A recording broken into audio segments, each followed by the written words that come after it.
Hey there, Rush Nation. Mike Crook here for another edition of Between the Pipes, where this week is Thanksgiving week, so hopefully everybody's has an awesome week planned. But in this episode, we're going to dive into the month that was, for the most part, a fairly productive and outstanding month in November for the Rush. Just a couple bumps. And we'll look ahead to the holiday season that's upcoming, some of the games that they have on the slate, and some of the promotions going on, so stay tuned.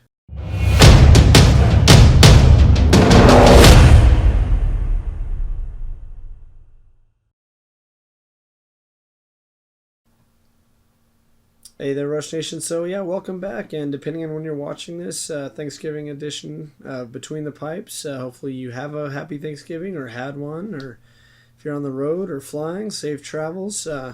Hopefully everyone has a great week. Lots of family and friends. A lot of good things to be thankful for, especially for Rush Nation. First off, pardon the voice. Getting over a little bit of a chest issue there, so hopefully it doesn't impede any sort of Thanksgiving festivities coming up here soon.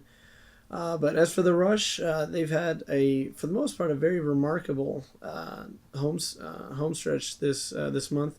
They currently are the only team in the entire league that is undefeated on home ice. No losses, no overtime losses or shootout losses to speak of. So that's a streak that they look to take into the month of December. So we'll see what happens there. They do have a 3-game roadie coming up against Idaho, so that should be a good one for them. They did have some success against Idaho last time, so hopefully that continues for them as well. As for some of the bumps that they had, that Kansas City game, that was pretty nasty. 10-1 loss on the road, came out of nowhere. We won't really divulge or dive into some of the possibilities, things that we've heard that may have been contributing factors to that loss, but let's just say that whatever those factors were, that they're done, they don't happen again, and we can move on from that. So it looks like they had a really great series against Tulsa. Tulsa came in, and Friday game was solid. Saturday game was definitely a fun one for the Wizarding World promotion that they had going on.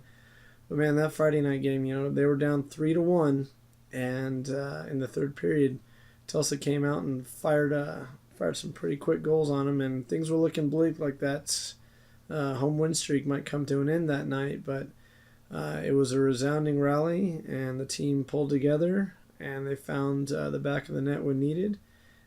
Forced overtime and got that overtime win. So, kudos to the Rush on never giving up and staying solid. So, we weren't able to attend Saturday night's game, sadly, with prior commitments. Here it was awesome. Would have been fun to try that butterbeer concoction. I saw a lot of people posting about that. Sounds pretty good. Sounds yummy. And our family hopes to check it out when we go to Universal Studios in the springtime, but that's a story for a different day. So yeah, we do have some sights and sounds from Wednesday's contest. We just have a little bit of video and mainly some stills from that. Wednesday night's contest, another low-scoring affair. What did they pull in on that one? Yeah, that's what I remembered. Yeah, 2-1 affair on that one. And, definitely a good thriller there. A defensive one where they got some good bounces, and the pucks just seemed to fall where they needed to in a timely fashion. So we got some sights from that one, and some sights and sounds from Friday night's game as well. We were in the stands for that one. The crowd was a little sparse, but still, man, they were loud. Rapid City pulled within a goal and got the tying goals, and you could definitely tell everyone was in attendance and they had their back, and it was a great experience to have to share by all, and a lot of high fives going around. It was a lot of fun. So here's a little bit of tidbit of that. And hey, the Rush Nation, Mike Crook here, just sitting at getting ready to start the first intermission between game number 2 of the Rush and Oilers. Right now, scoreless first period. Oilers are out shooting the Rush right now, 14-10. Been a pretty good physical first period. A lot of opportunities by both teams. So looking forward to a good second period, and let's see who can actually light the lamp first. Stay tuned.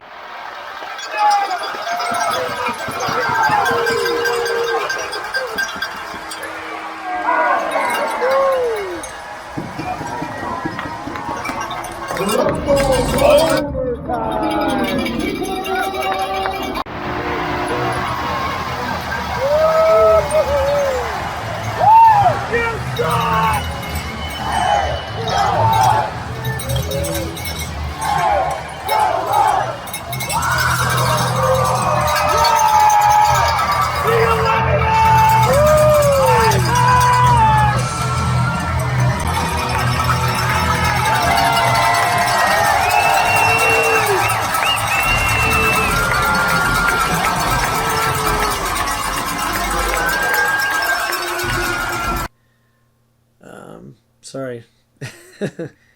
Really trying to fight, and it's a strain of talk right now, but I really wanted to get this vlog out there before Thanksgiving, just to kind of discuss there.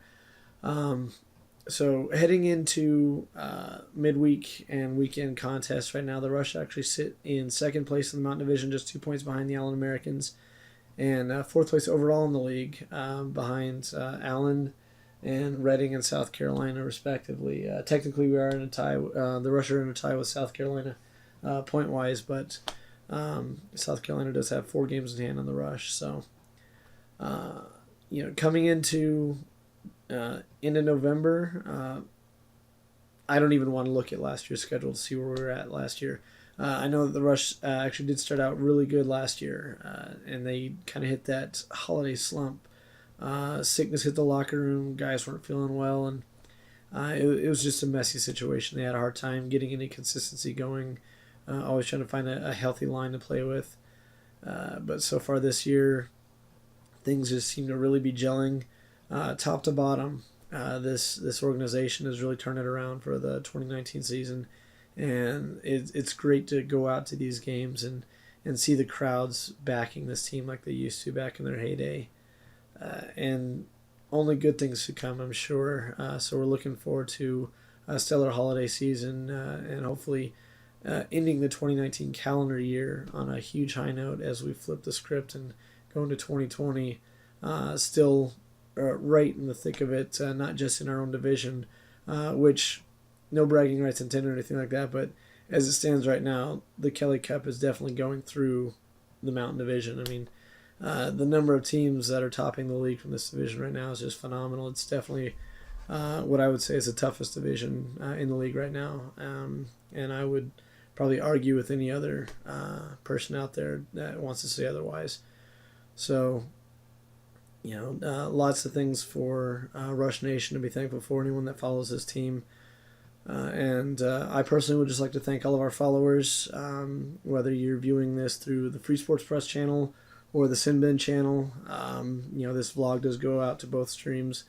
Just like to say thank you again for everyone's support as we dive into the holiday season. A time to give thanks, a time to be grateful and thankful for what we have, the gifts that we've been given, and to turn it around and give back to others as well. So thank you for the Rush organization for allowing us to cover you. We've been covering you since year 2, and it has been an honor and a privilege to continue to either write articles or shoot photos, or now doing these little vlog sessions about you guys. It's a treat, and it's great to get to know all the players and coaches and staff and whatnot.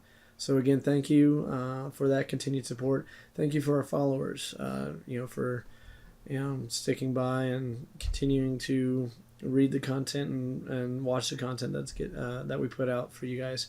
Without you guys, this is really just us talking to ourselves or writing to ourselves or whatnot. So thank you guys again for all of that, and we hope that you all have a great Thanksgiving season and a great holiday season upcoming. Not quite sure what we'll do for December. I've got a couple different thoughts, still mulling things around. If you have any suggestions, anything that you'd like to see, feel free to throw them in the comment section below, or post a reply to Facebook or whatnot. We love reading that feedback and taking it very seriously, and as we continue to produce great content for you guys. So again, thank you very much.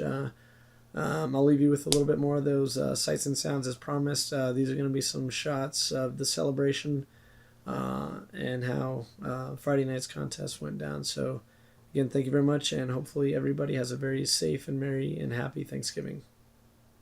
All right, let's dance to the connections. Three stars of the game. Your number 3 star.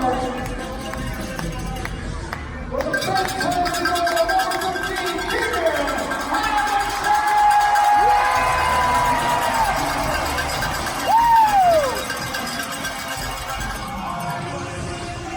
your number 2 star tonight, number 8. He's going to go Peter.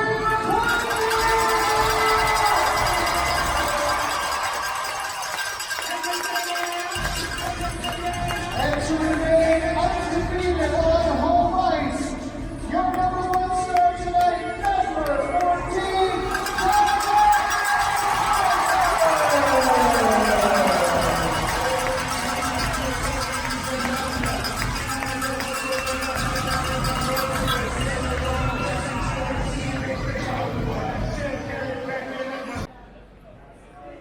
can you say? That was a freaking amazing game right there. Oh my God. Coming down from 3-1 in that third period. Somehow Tulsa came out fired in that third period. They just pocketed a pair of goals pretty quick. Almost halfway through the period, things were looking pretty bleak, but Rapid City was able to pull it together, pocketed a pair of goals themselves, forced overtime, and just a little bit over 2 minutes into the overtime period, they were able to pocket the game winner. Rapid City remains undefeated on home ice. That's awesome. And they keep pace with Allen in the standings as well, who had a big victory themselves tonight. So, looking forward to seeing what Rapid City can do tomorrow night with their Wizarding World game. See if they can pull together another weekend sweep against Tulsa and keep this home streak going here. So, stay tuned.